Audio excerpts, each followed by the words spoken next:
Welcome to episode 37 of ChoralEd. I'm your host, Micah Bland. Thanks so much for watching. In our last episode, we talked about how to use solfege to sight read your performance music. In this episode, we're going to take that concept a step further and look at a way you can sight read your performance music and make it easier for your students. And this is done through a harmonic chord chart. Think with me for a moment about how you learned to play piano, likely in your music study in undergraduate.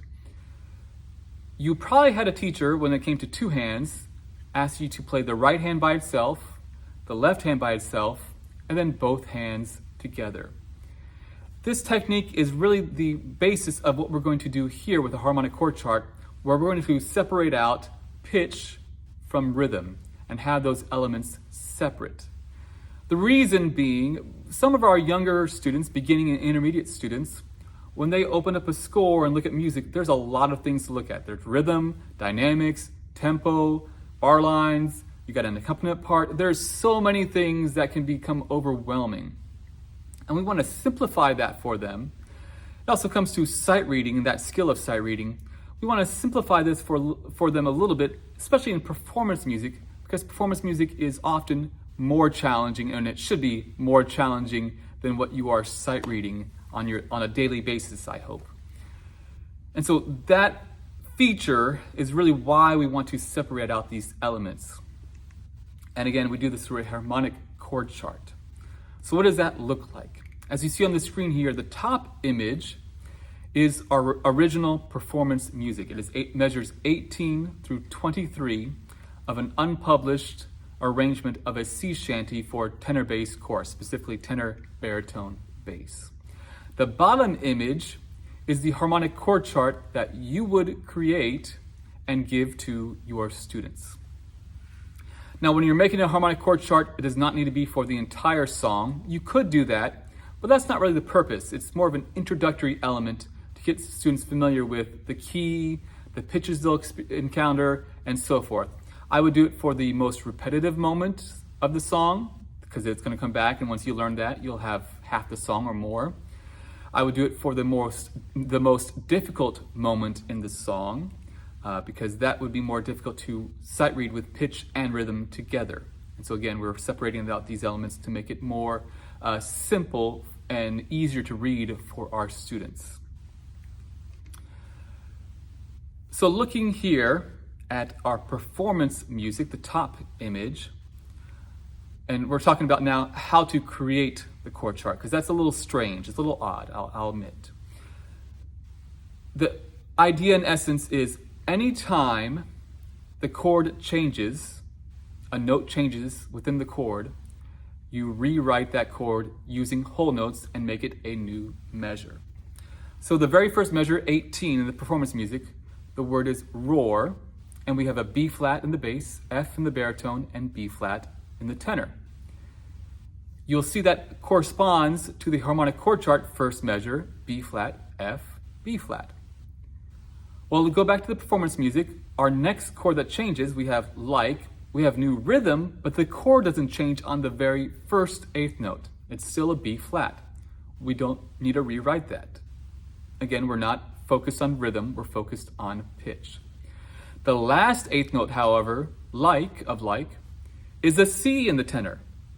Now, even though the baritone and bass are holding, we are going to rewrite that chord. That's a little unusual, right? Even though they're holding, we're going to rewrite that chord.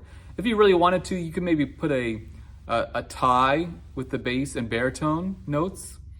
That's not an approach I use, but it's an approach if you would like to use that. But you look at the second measure of the harmonic chord chart, you see a B flat, F, and a C. Above it, you'll also see a little bracket that says measure 18. And so that says these two measures in our harmonic chord chart correspond to measure 18 in the music. Now let's look at 19 in the music. Every time the chord changes, the notes change. We have a D flat, F, D flat in the bass, an F, A flat, F in the baritone, and a D flat, C, B flat in the tenor. And that corresponds to our harmonic chord chart, measure 3, 4, and 5. You see D flat, F, D flat in the bass, F, A flat, F in the baritone, D flat, C, B flat in the tenor. Now I want to show one more example on measure 20. If you'll notice, the second two chords are the same. The first chord, we have a C, F, A flat, and then we have the next chord, C, F, F. The last note on the word wheel, the chord doesn't change, and so we do not need to rewrite that note. That's why in measure 20 on the harmonic chord chart, you only see two measures there, right? So that's how we create the harmonic chord chart. It can be a little time consuming, but again, you're not doing it for the whole song. The first time you try to do this, first couple times, it might take you a little bit of time to work it out. But once you've done it year after year, these are quick. You can make them very quickly. You copy them off or you post it on the screen, show it on the screen, and you have the students use that for their sight reading practice during your rehearsal process. Now, when it comes time to implement this, can you give the music to the students, the harmonic chord chart to them in some way? The first day, you'd read it as notated, holding for 4 beats per measure. If I were to demonstrate this, here's the bass line of the harmonic chord chart. Here's la, do, mi, la, la, do, re. Day 2, you can come back and depending on how much you got done of the harmonic chord chart, you could do the second half and holding for 4 beats. Or if you've done the whole harmonic chord chart, you can start with 4 beats and then move to 2 beats per measure. La, la, do, re. Next day you come back. Again, if you didn't finish the whole harmonic chord chart, you could do the other half. Or you can move from 2 beats to 1 beat. La, la, do, re, do. And so we're speeding up the tempo, the rhythm of the harmonic chord chart. So we're closer to the actual rhythm of the song. Simultaneously, while you're doing this, you're going to practice the rhythm separately, counting the rhythm. And I would use the technique I demonstrated in the last episode, episode 36. So check that out if you want to look at a sequential approach to introducing and counting rhythm from your performance music. The advantages, I hope you can start to see the advantages of this technique. The first, and I think the most important one, is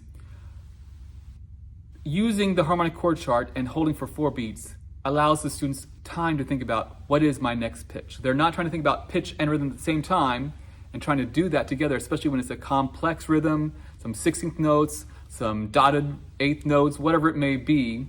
Our performance music can have some challenging rhythms.